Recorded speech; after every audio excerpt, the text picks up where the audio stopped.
How's it going, everybody? Ready to talk about something besides Facebook? First and foremost, I want to thank the Affiliate World team, Chad and Nicole, for really having me out here, the opportunity, all the diligent work they put into putting on an amazing conference like this. I mean, there's hours and hours and months of work for this. So, big round of applause for them, please. All right. So again, my name is Joe Burton. I've been in the native marketing marketplace for about 15 years now. Got my start working with a company called Pulse 360. Some of you old timers may remember them. Back in the early 2000s. We'll kind of cover the history behind that in a second. But first and foremost, I absolutely love native marketing. It's such a different animal than Facebook or Google or display, and it's something that more and more brands, I feel, need to be engaging with. And I think you're going to see a tremendous increase in that over the next 5 to 10 years. So what is native marketing really? And this is a Joe Burton definition, so feel free to steal it. So in native marketing, it's really a direct connection between a company and their consumer where they can tell their story. That's very different than a Facebook ad. That's very different than a Google ad. It allows you to really put your side of the story out about your product or service and tell it in the way that you want the user to see it. So again, I want to kind of briefly cover on the native marketing history. I'm very short on time, so I'll fly through this, but I think it's important for everyone to understand where it came from and ultimately where it's going to be going here in the next couple of years. So native was born really from content distribution in the early 2000s. What companies like Pulse 360 realized was we could put a simple text-based ad box on publisher sites like MSNBC or MarketWatch or The Street, and it would allow users to engage with that content. So prior to that, if you wanted to run display at an MSNBC, you had to call them up, you had to negotiate a CPM rate. They were usually pretty insane. You had to find a sales rep, there was a high minimum commitments, and that's pretty much how it happened. We allowed advertisers to start bidding on this platform in an auction-based model, being on major publisher sites, and we saw tremendous performance. Now the reason it survived was it made new and incremental money back for the publishers they simply weren't seeing in the past. And what I mean by that was MSNBC had the display revenue, and all of a sudden there was brand new revenue that they hadn't seen in the past.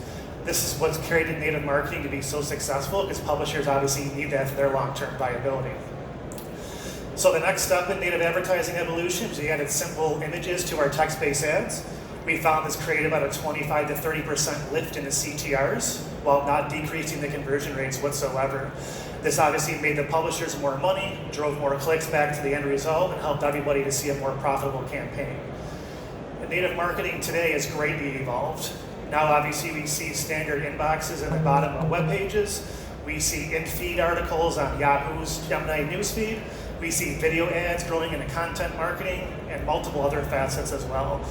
Every single web page on the web, for the most part, has got some form of native marketing on it.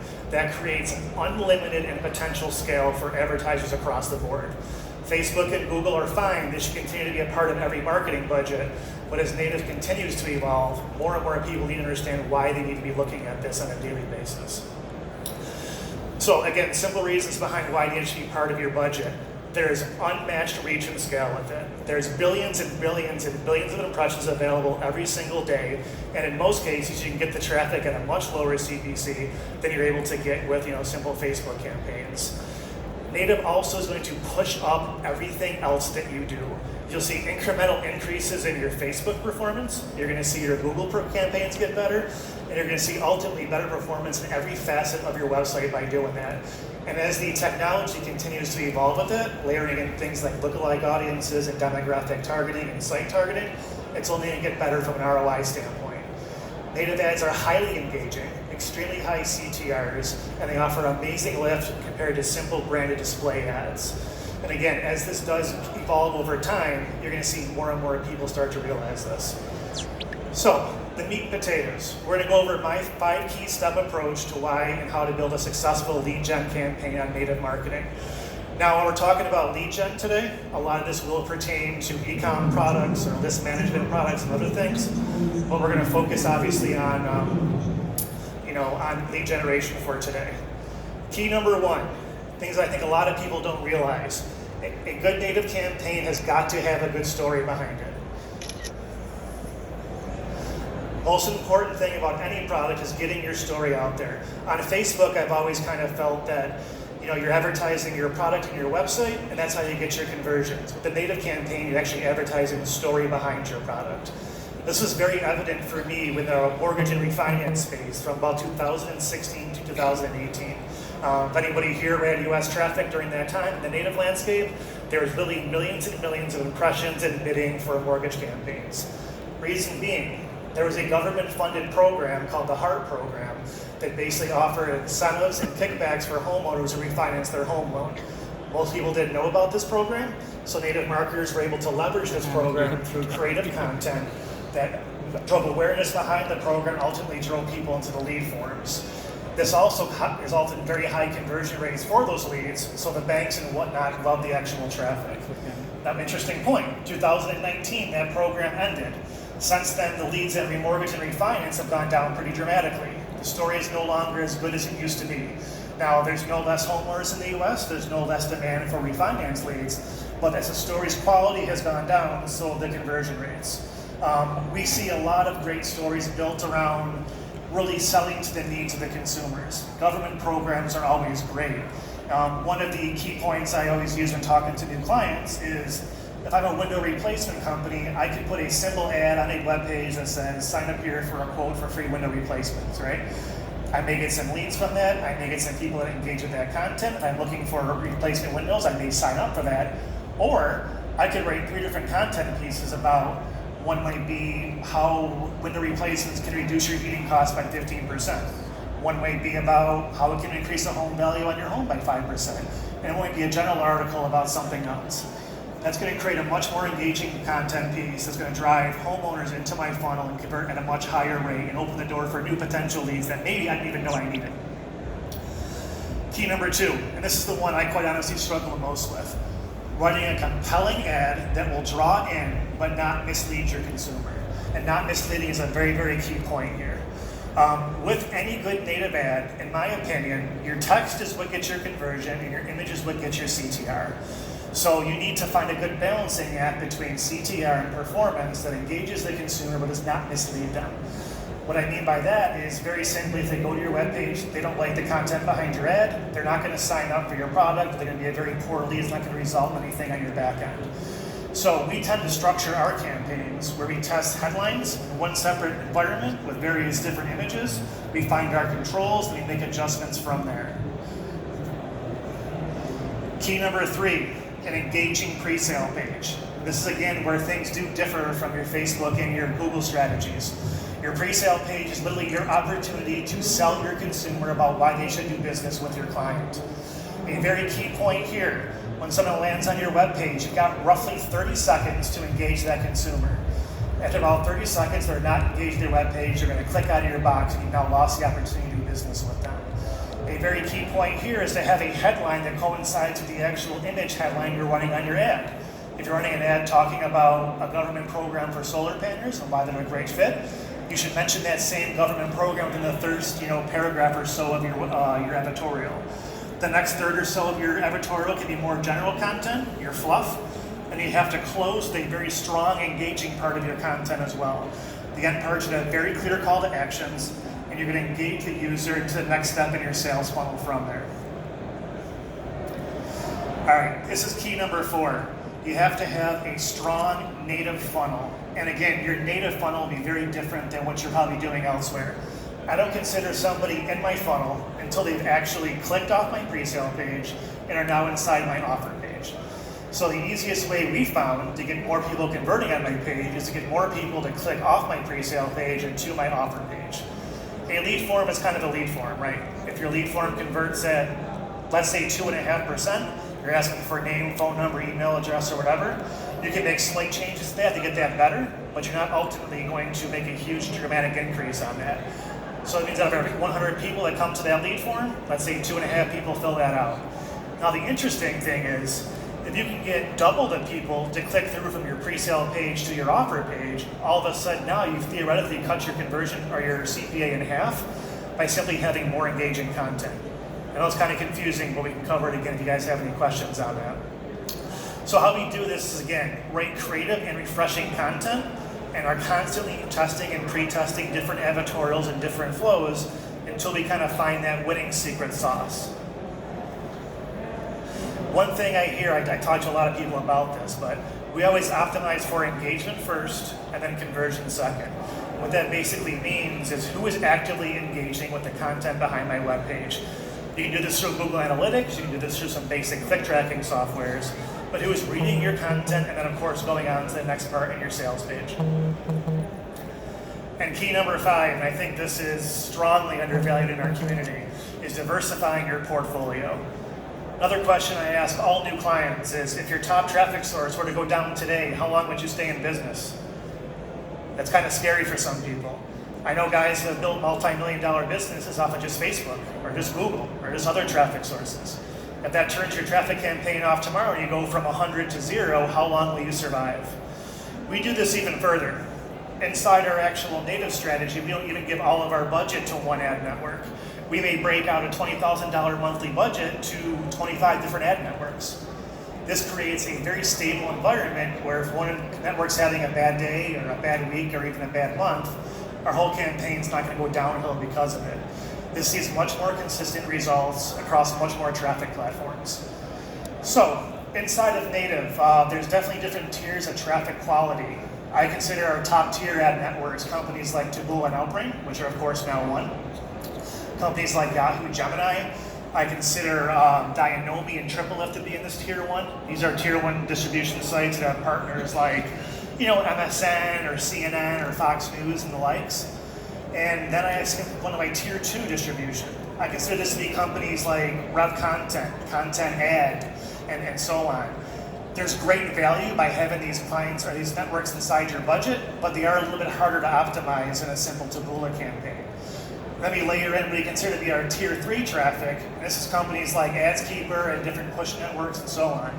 Again, amazing scale, tons of traffic, lots of distribution. It's a matter of properly structuring your campaigns so you take advantage of their best sources. And understanding, of course, that the best source for one campaign may not be the best source for a different campaign and so on. So we'll take our budget and we'll break it equally amongst all these different sources, and it helps us see very, very stable results. And we're always testing to find new networks and new traffic sources to offer back to our clients. So I think this is really the biggest benefit at all about native marketing. And this is something that I think a lot of people don't grasp. You have to think outside of day 1 conversions. And what I mean by that is really pretty simple. With Facebook, with Google, there's immediate call to actions. A lot of your sales are going to happen the first day you get the initial traffic from it, right? With native, it's a very different type of environment. You're actually stopping a user while they're on a web page, engaging with maybe a sports score or something on the news sections, and you're popping up your article in front of them. They may not be ready to buy from you that day or give your information for a lead form, but you've at least planned that initial seed. If you structure your campaigns properly, you're going to see obviously that user convert at some point in time.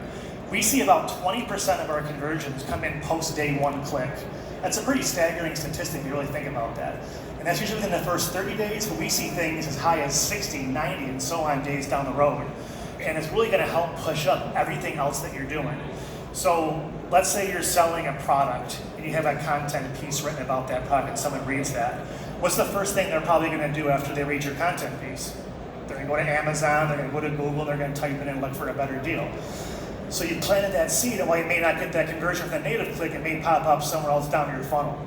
I had a client who we launched about 2 years ago. We were running a little bit hot in their CPA. They told me to keep things around X, and we're coming in, about 50% high. And I had my first status call with them, and I was, honestly pretty nervous about the call because I thought it was going to, get reamed out a little bit. He called me up, and he was ecstatic. He told me since we've turned on our content marketing campaign, everything else that he's done has gotten so much better. He could even tell me the hour and the time of day that we would turn on the campaigns based on the initial sales that he would see. His phones would start lighting up, and he would see his Google campaigns get better immediately. And I thought that was a pretty amazing statistic. So here is a typical native funnel, the way most of us advertise things. We've got our native ad, we drive them to a landing page, we drive them to then an offer page, and then we hope that they convert on that, right? Pretty simple stuff. You can only optimize what you can see, and you hope to make improvements on CTR or engagement rate to increase your performance on obviously your landing page and your conversion page. Here's what my native funnel looks like.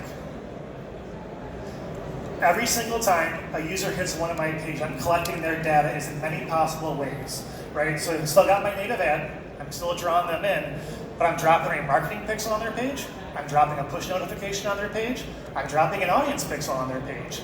I'm seeing if they want to follow and engage with my social media, and I'm hopefully getting to see a push with my branded content as well. And then if all else fails, I'm going to collect their email address and hopefully we can sell them something down the road. This means even if I lose money on a native buy up front, I can use that data to make money down the road. And then I take all that data and I bucket it into separate sub-campaigns for not only the existing clients, but also new clients as we sign them on.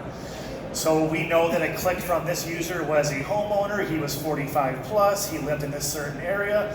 When a new client comes up that maybe matches that exact same demo, we're going to push that content out to them at really, a fraction of the cost it would normally be. This helps us to be immensely profitable on campaigns, even if we are losing money on the upfront ad cost for it.